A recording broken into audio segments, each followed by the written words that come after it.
বুদ্ধ এবং শিকারী। একবার গৌতম বুদ্ধ এক গ্রামে ভিক্ষা করতে গিয়েছিলেন।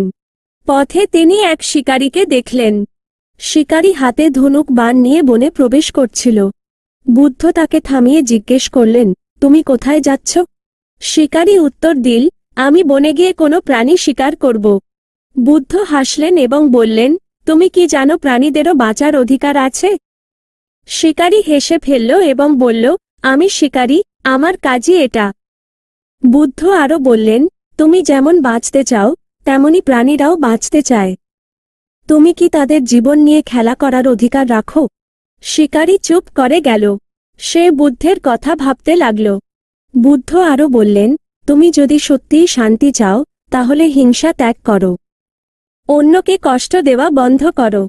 শিকারী বুদ্ধের কথা মনে রেখে সেদিন থেকে আর কখনো শিকার করেনি। সে বুদ্ধের শিক্ষা অনুসরণ করতে শুরু করল। গল্পের শিক্ষা। সকল প্রাণীর প্রতি করুণা।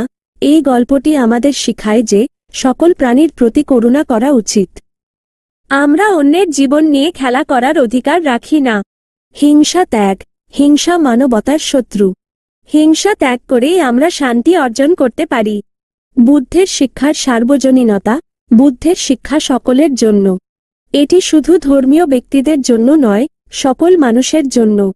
এই গল্পটি বুদ্ধের জীবন ও শিক্ষার এক ছোট্ট দৃষ্টান্ত। বুদ্ধের জীবন ও শিক্ষা সম্পর্কে আরও অনেক কিছু জানা যায়। আপনি কি বুদ্ধের জীবন ও শিক্ষা সম্পর্কে আরও জানতে চান? আপনি কি কোন নির্দিষ্ট গল্প শুনতে চান? আপনি কি বুদ্ধের শিক্ষা কিভাবে আপনার জীবনে প্রয়োগ করতে পারেন সে সম্পর্কে জানতে চান? আপনার প্রশ্নের জবাব দেওয়ার জন্য আমি সর্বদা প্রস্তুত।